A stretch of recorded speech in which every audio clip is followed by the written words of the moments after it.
होलिका दहन के वक्त इन बातों का जरूर रखें ध्यान। होली का पर्व हर वर्ष फाल्गुन मास की पूर्णिमा पर मनाया जाता है। इस वर्ष यह पर्व 28 मार्च को है। होली का त्यौहार होलिका दहन के साथ शुरू होता है और रंग पंचमी तक चलता है।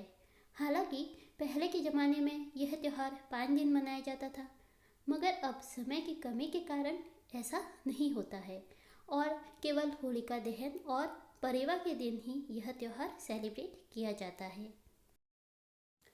इस पर्व का सबसे महत्वपूर्ण हिस्सा है होलिका दहन।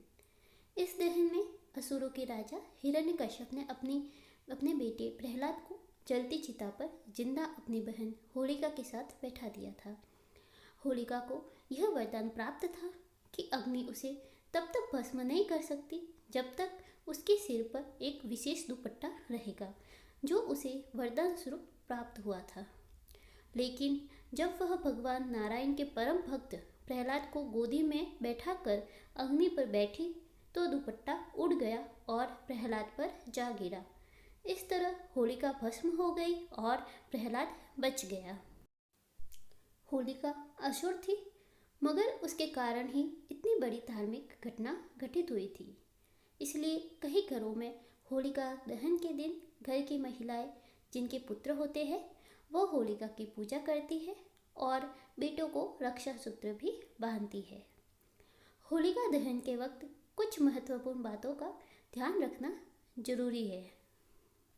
शुभ मुहूर्त पर करें होलिका दहन। होलिका दहन हमेशा शुभ मुहूर्त पर ही होना चाहिए। धार्मिक ग्रंथों के अनुसार होलिका दहन पूर्णिमा के अंतिम भाग भद्रा काल में ही होना चाहिए।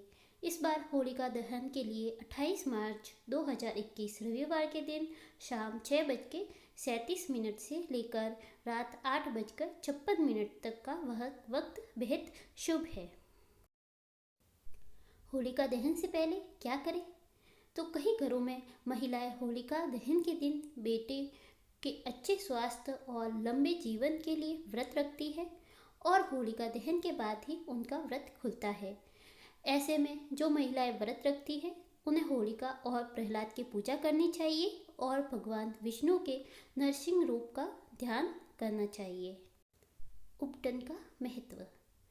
होलिका दहन के दिन बेटों को उपटन लगाया जाता है और उपटन को उतारते वक्त उसकी उतरन को एक कागज की पुड़िया में बांध ले और होलिका दहन के वक्त अग्नि में सुहा कर दे। वैसे केवल बेटों के ही नहीं बल्कि आप बेटियों के भी उपटन लगा सकती है। ऐसा करने के पीछे महत्व यह है कि उपटन की उतरन के साथ ही शरीर के सारे रोग और बुरी बलाएं होलिका के साथ भस्म हो जाती है। इसके साथ ही अपनी संतान की लंबाई को सूत के धागे से 7 बार नापे और उसे भी होलिका दहन के वक्त अग्नि में डाल दे। औरतें और होलिका दहन। हिंदू धर्म में औरतों का चिता को जलते देखना वर्जित माना गया है। खास तौर पर गर्भवती महिलाओं को होलिका दहन के दिन घर से न तो बाहर निकलना चाहिए न ही चौराहा नापना चाहिए। होलिका दहन से पूर्व आप होलिका और प्रहलाद की पूजा कर सकती है, उन्हें पूड़ी चने और हलवा चढ़ा सकती है, लेकिन होलिका को न तो आपको जलाना चाहिए और न ही उसे जलते हुए देखना चाहिए। होलिका दहन के दिन क्या करें?